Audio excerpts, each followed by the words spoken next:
우리는 역사상 가장 중요한 시점을 지나고 있습니다. 하나님께서는 하나님의 일을 하시기 전에 사람을 준비시키셨음을 우리가 알고 있습니다.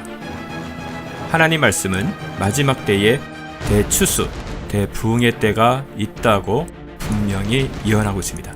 아멘. 하나님의 말씀이 그대로 성취될 것을 믿습니다. 예레미야 눈물은 잠자는 교회와 영혼을 깨우기 위해 노력하고 있습니다. 이 가슴 뛰는 일에 함께 하길 원하시는 분은 카카오 채널로 연락 주시기 바랍니다. 당신은 위대한 하나님의 사람입니다.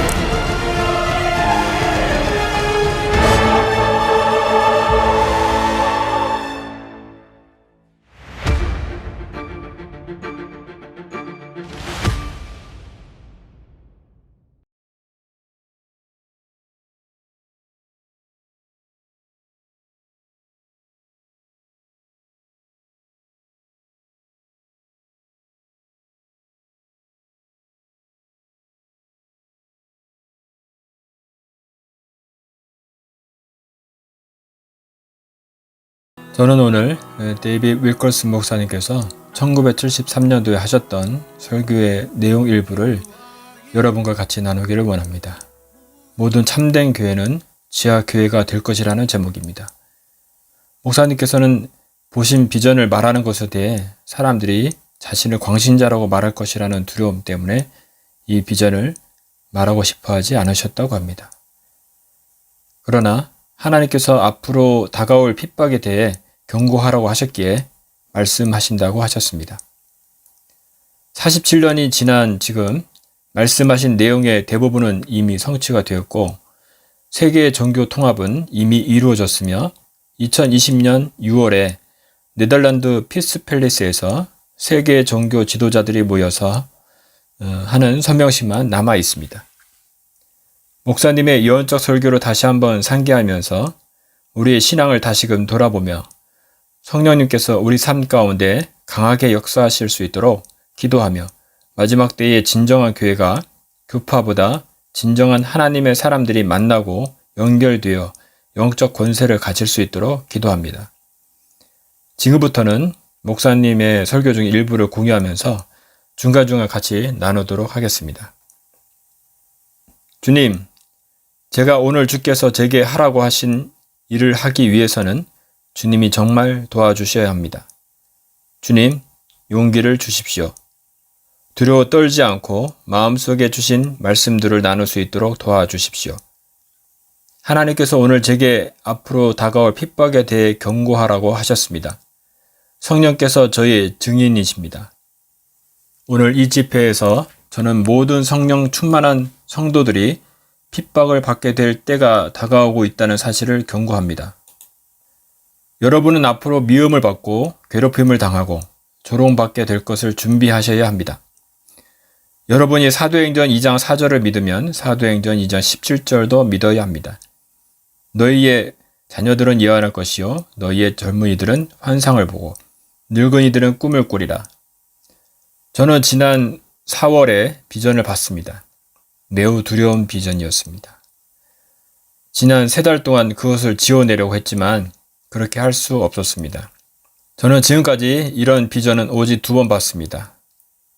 첫 번째 비전은 15년 전 저를 뉴욕의 길거리로 나오게 했습니다. 제가 본 첫 번째 비전은 모두 다 그대로 이루어졌습니다. 오늘 저녁까지 저는 사람들이 저를 광신자라고 말할 것이라는 두려움 때문에 이 비전을 다른 사람들에게 말하고 싶어 하지 않았습니다. 12년 전에 십자가와 칼이라는 책에서 제가 본 비전을 말하도록 한 성령께서 오늘 이 비전을 여러분과 나누라고 촉구하셨습니다. 저는 이 환상 속에서 5개의 재앙이 미국과 세계로 임하는 것을 보았습니다. 목사님께서 보신 5개의 재앙 중에서 세계 종교 통합에 대해서 나누겠습니다. 마지막 때의 진정한 교회는 현재 제도권에 있는 교회는 아닌 듯합니다. 제도권에 있다는 의미는 깨어있지 않고 잠자고 있으며 이러한 말세적 형상들에 대해 민감하지 않은 교회라고 말하고 싶습니다. 특히 종교 통합에 큰 역할을 하고 있는 WCC나 WEA와 같은 세계적 종교 기구들의 한국교회가 가입이 되어 있는 교단이 꽤 많이 있습니다. 그런데 그것에 속해 있는 교회는 아무렇지도 않다는 듯 WCC, WEA와 같은 것에 관심을 갖지 않을 뿐더러 오히려 이러한 것에 문제 제기를 하는 사람을 이상하게 보는 경향이 없지 않습니다. 또한 한국교회는 마지막 때에 관해 관심이 없습니다. 예수 그리스도의 재림에 관한 설교나 세미나와 같은 것을 여느 교회는 거의 찾지 못할 정도입니다. 그런데 데이비드 윌커슨 목사님께서 보신 마지막 때의 진정한 교회는 예수 그리스도의 재림에 관심을 많이 둘 것이라고 말하고 있습니다. 저는 얼마 전에 알게 된 청년과 곡과 마곡에 관한 이야기를 나눈 적이 있었습니다. 그런데 곧 다시 그 청년이 울며이며 저에게 전화를 하는 것이었습니다. 그 청년이 다니는 교회가 조그만한 개척교회인데 그 담임 목사님에게 곡과 마곡에 대해 이야기를 했더니 더 묻지도 않고 이단 취급하며 교회에 나오지 말라고 했다며 원망스러운 목소리로 통화를 한 적이 있었습니다. 지금 말씀드린 사실이 현재 한국교회의 영적 상태입니다. 지금 코로나19 때문에 전 세계가 난리인 중에 또한 신천지 때문에 난리인데 큰 예배당에 청년들이 줄을 가로 세로 자로 잰 듯이 앉아있는 수많은 청년들이 있는 사진을 본 적이 있습니다. 신천지도 문제이지만 이 수많은 청년들에게 한국교회가 영적 권위를 가지고 말씀을 특별히 마지막 때에 관한 말씀을 가르치지 못했기 때문이라고 생각합니다. 한국교회 지도자들이 마지막 때에 관해 관심도 없는데 가르칠 수 있는 영적 권위가 있는지도 의문이 듭니다. 한국교회가 깨어나길 기도합니다. 계속해서 목사님의 설교를 나누겠습니다. 저는 슈퍼월드 교회에 공회가 일어나는 것을 보았습니다. 자유주의 개신교 세계 교회 운동과 로마 카톨릭에 연합해서 기본적으로 지구상에서 가장 강력한 정치 권력을 갖게 됩니다. 이 연합은 처음에는 자선 사업으로 시작하지만 정치 결합이 될 것입니다. 눈에 보이는 슈퍼월드 교회는 말로는 영적인 단체라고 하면서 그리스도의 이름을 사용하지만 실제로는 정치적이며 이들이 하는 많은 행동은 적그리스도적입니다. 이 강력한 교회 연합은 사회에 깊이 관여하여 엄청난 자선 프로그램을 운영하고 사역을 할 것이며 교회가 인간적인 필요를 채워줘야 한다는 선언을 할 것입니다. 사회에 개입하며 정치적인 행동을 취할 것이며 세계 정세를 관여할 것입니다. 세계 종교연합운동이 거의 죽은 것처럼 보일 때 갑자기 미스테리한 사건들이 연속적으로 일어나서 이 연합의 뼈대가 만들어집니다. 교회는 개신교 세계 종교연합운동 지도자들에게 복종하라는 강요를 당할 것입니다. 교황은 이 교회 연합의 종교적 지도자가 아니라 정치적 지도자로 강조될 것입니다. 이 세계 종교연합의 개신교 지도자들은 세상의 동의를 얻어야 한다고 주장할 것입니다. 개신교도에게 교황을 무호한 교회 지도자로 받아들이라는 요구는 하지 않겠지만 교황을 정치 지도자로는 인정하라고 요구할 것입니다. 베드로의 후계자라 인정하지는 않더라도 성경은 로마 카톨릭의 이런 행위에 대해 말씀하고 있지만 저는 지금은 그것에 대해서는 말하지 않겠습니다. 저는 직업군들이 슈퍼교회에 가장 영향이 있는 분야로 파고드는 것을 보고 영혼 깊숙이 경악했습니다. 그들은 슈퍼교회가 자신들을 반대하는 자는 누구든 제압할 수 있는 큰 정치 권력이 되어야 한다는 생각에 사로잡힌 불경건하고 반기독교적인 사람들입니다. 이 두 연합의 지도자들은 기적과 사랑, 화합을 주장할 것입니다.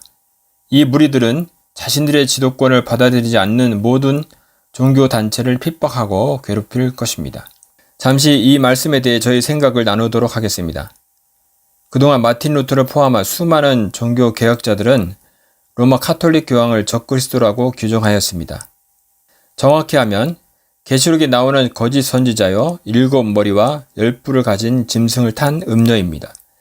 현재 교황이 프란치스코 교황이 시대적 상황을 볼 때 마지막 교황이 될 가능성이 많은데 이 교황이 종교를 대표하는 인물이지만 곧 정치적 힘을 가질 것을 예언하십니다. 정치적 힘을 갖는다는 것은 음녀가 이 세상의 왕, 권력을 가진 짐승을 탔다는 것입니다. 계시록의 예언의 말씀과 목사님의 예언의 말씀이 정확히 일치하고 있는 것입니다. 계속 목사님의 말씀을 나누도록 하겠습니다. 슈퍼교회 조합은 동성애자들을 환영할 뿐 아니라 동성애를 지속하라고 격려할 것입니다. 슈퍼월드 교회는 우애에 기인한 것처럼 꾸미며 동성애자들과 연합합니다.